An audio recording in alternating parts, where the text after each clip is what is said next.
কুষ্টিয়ার দৌলতপুর সীমান্তে ভারতের কাছ থেকে ২০০ একর জমি ফেরত পাচ্ছে বাংলাদেশ। উদ্ধার ভূখণ্ডে সীমানা পিলার বসানো হবে রোববার। পদ্মা নদীর ভাঙনে বিলীন হয়েছিল এসব জমি। দীর্ঘদিন পর সীমানা জটিলতা কাটার স্বস্তি ফিরেছে স্থানীয়দের। দৌলতপুরের ৪০ সীমান্তের ওপারে ভারতের মুর্শিদাবাদের জলাঙ্গি এলাকা। পদ্মার ভাঙনের জেরে শূন্যরেখায় ভূখণ্ড নিয়ে জটিলতায় দীর্ঘদিন ধরে দুদেশের সীমান্তের বিস্তৃত এলাকা ছিল অরক্ষিত।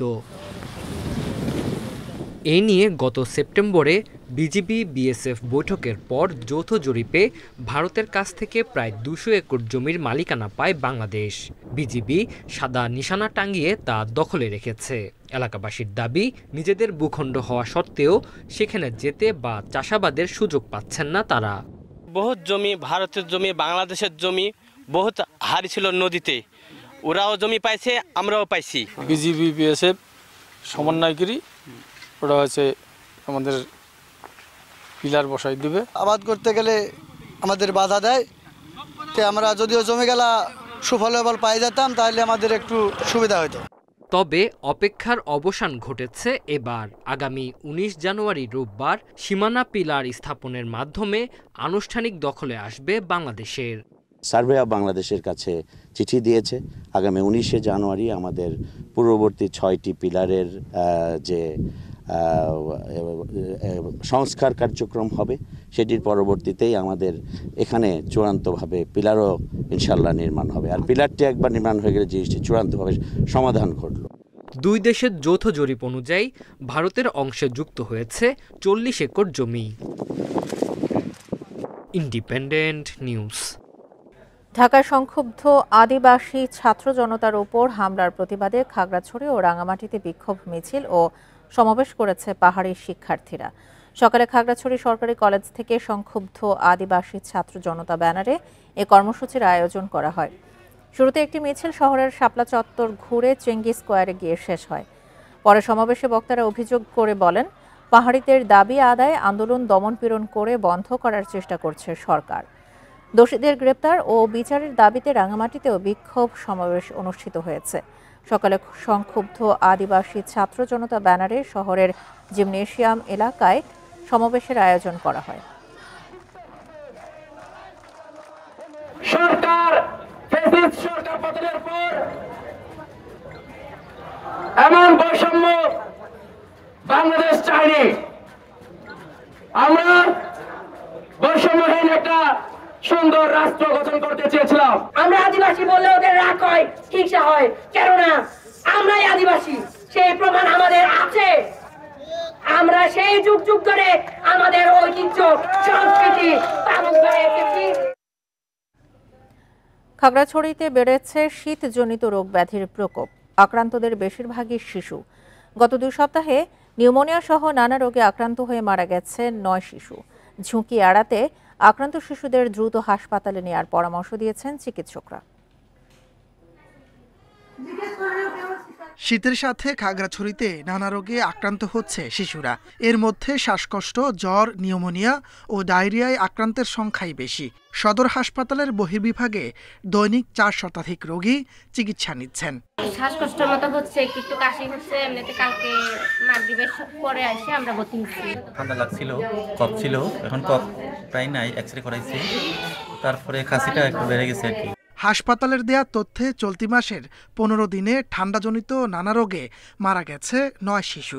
বাড়তি রোগীর চাপ সামলাতে হিমশিম অবস্থা চিকিৎসক নার্সদের। ১৫ তারিখ পর্যন্ত আমাদের শিশু ওয়ার্ডে এখানে ৯টা বাচ্চা মারা গেছে। তার ভিতর ৩ জন ছিল নিউমোনিয়া ঠান্ডাজনিত, আর বাকিগুলো অন্যান্য আদার্স কেসের জন্য মারা গেছে। চিকিৎসকরা জানিয়েছেন, সমতলের তুলনায় পাহাড়ের শীতের প্রকোপ বেশি।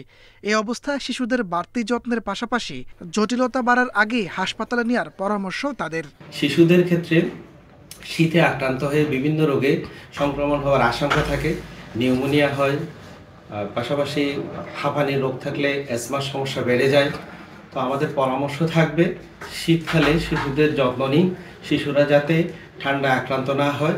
শীতজনিত নানা রোগে আক্রান্ত হয়ে সদর হাসপাতালে ১৫ শয্যার শিশু ওয়ার্ডে ভর্তি আছে অর্ধ শতাধিক রোগী। Independent news. এ নিয়ে আরও জানাতে খাগড়াছড়ি থেকে যোগ দিচ্ছেন সহকর্মী সমীর মল্লিক। সমীর, গত 2 সপ্তাহে 9 জন শিশু শীতজনিত রোগে মারা গেছে। এখন পর্যন্ত সবশেষ অবস্থা নিয়ে জানাবেন, পর্যাপ্ত সুযোগ সুবিধা পাওয়া যাচ্ছে কিনা, আর পরিস্থিতি কি আরো ভয়াবহ হওয়ার শঙ্কা রয়েছে কিনা?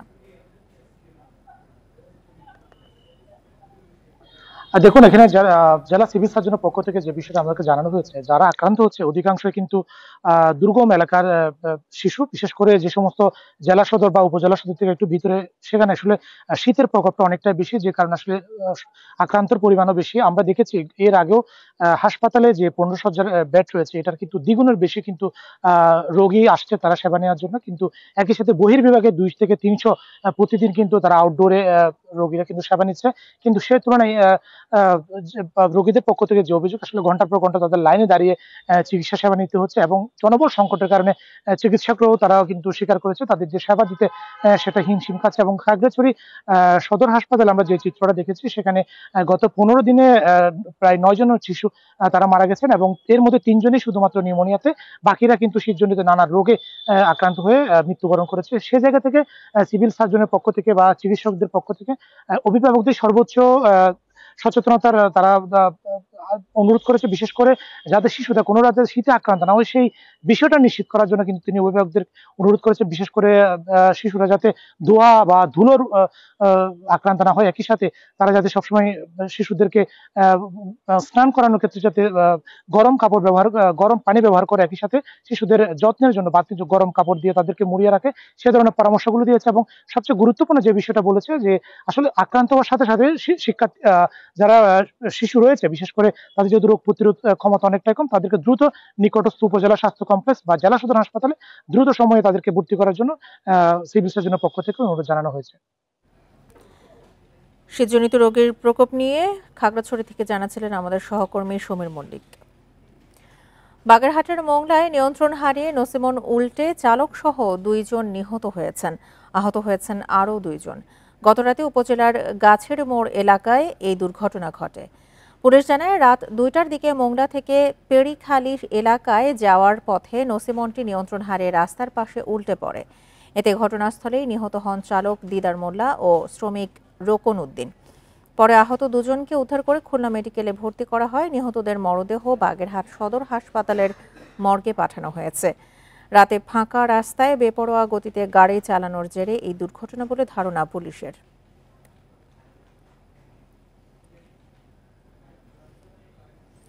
জামায়াত ক্ষমতায় আসলে নারীরা কর্মক্ষেত্রে সম্মান ও নিরাপত্তা পাবেন বলে জানিয়েছেন জামায়াতে ইসলামীর আমির ডক্টর শফিকুর রহমান। দুপুরে মাগুরা শহরের নোমানী ময়দানে কর্মী সমাবেশে এসব কথা বলেন তিনি। বলেন, দেশ গঠনেও ভূমিকা রাখবেন নারীরা। ক্ষমতায় গেলে চাঁদাবাজ মুক্ত, বৈষম্য মুক্ত, ন্যায় ও সাম্যের বাংলাদেশ জাতিকে উপহার দেবে জামায়াত। সমাবেশে যশোর, কুষ্টিয়া, ঝিনাইদহ, নড়াইল, ফরিদপুর, রাজবাড়ী জেলার আমির সহ স্থানীয় জামায়াতের নেতাকর্মীরা উপস্থিত ছিলেন।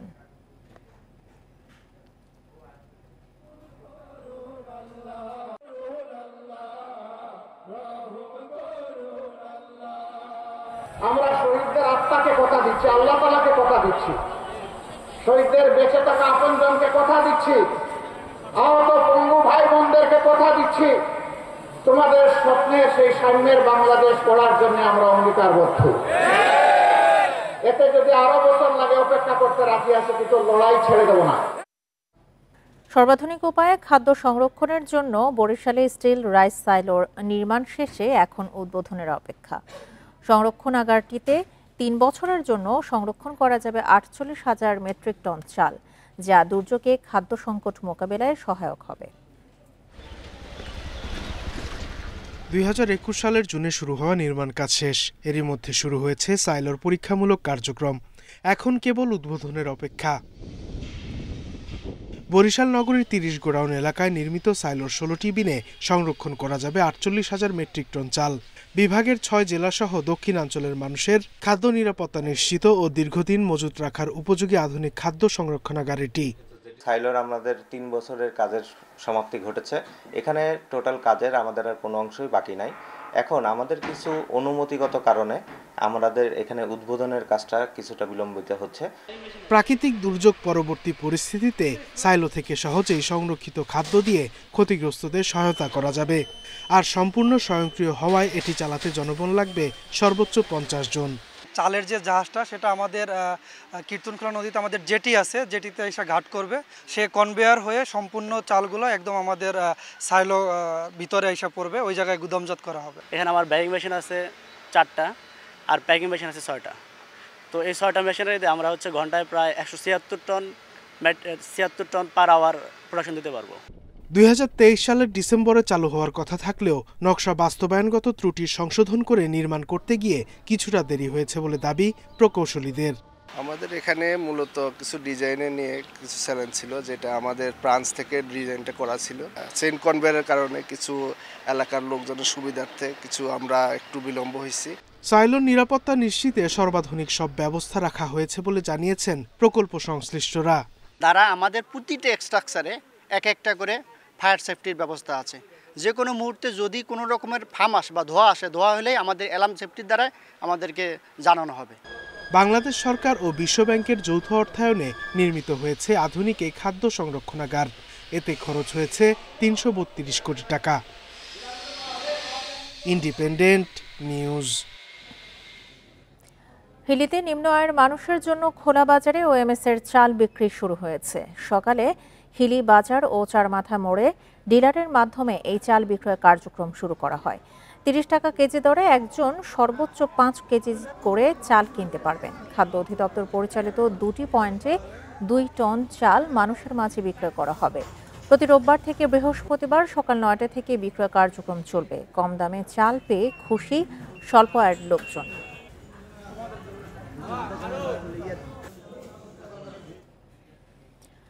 ফরিদপুর বাস টার্মিনালে সাদ পরিবহনের একটি বাসে আগুন দিয়েছে দুর্বৃত্তরা। বুধবার রাতে শহরের নতুন বাস টার্মিনালে এই ঘটনা ঘটে। বাসের সুপারভাইজার গোপাল চন্দ্র দাস জানান, রাতে মাগুরা থেকে বাস নিয়ে ফরিদপুরে আসেন। পরে গাড়িতে তেল ভরে টার্মিনালে পার্কিং করে রাখা হয়। কিছুক্ষণ পর হঠাৎ আগুন দেখতে পান তারা। খবর পেয়ে ফায়ার সার্ভিসের সদস্যরা পৌঁছে আগুন নিয়ন্ত্রণে আনে। এরই মধ্যে বাসের ভেতরের সব পুড়ে ছাই হয়ে গেছে।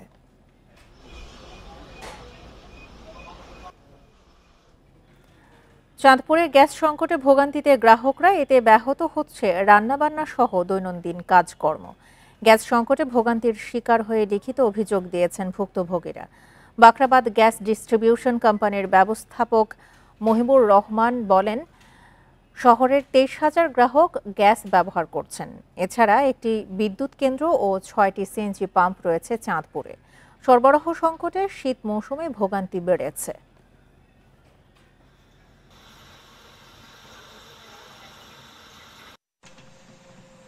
যে আমাদের এই অঞ্চলে গ্যাসের চাপ অনেক কম। এই মাসের শুরু থেকেই 1 তারিখ থেকে 15 তারিখের মধ্যে অনেক কম। যেখানে আমাদের রান্না 1 ঘন্টা হয়ে যায়, সেখানে 3-4 ঘন্টা রান্না হয় না। সকালে বাচ্চাদের ফেনীতে হয়ে গেল দেশি বিদেশি বিড়াল প্রদর্শনী ও র্যাম্প শো। বুধবার শহরের মিড টাউন মিলনায়তনে অনুষ্ঠিত হয় ব্যতিক্রমী এই আয়োজন। ফেনী অ্যানিম্যাল লাভার্সের আয়োজনে অর্ধশতাধিক বিড়াল আনা হয়, নানাভাবে সাজিয়ে উপস্থাপন করা হয় দর্শকদের সামনে।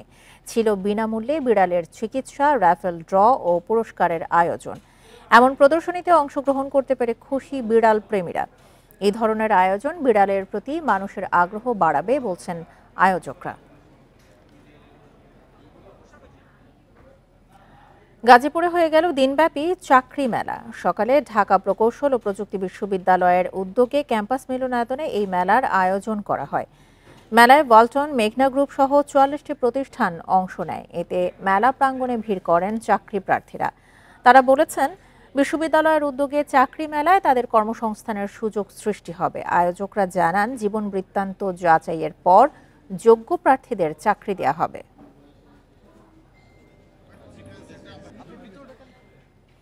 আর এ ছিল এখনকার মতো সমগ্র বাংলাদেশে। ইন্ডিপেন্ডেন্ট টেলিভিশনের সব খবর আরও বিস্তারিত জানতে চোখ রাখুন ফেসবুক, ইউটিউব এবং এক্সে। ধন্যবাদ সবাইকে। আমন্ত্রণ আমাদের পরের আয়োজনে।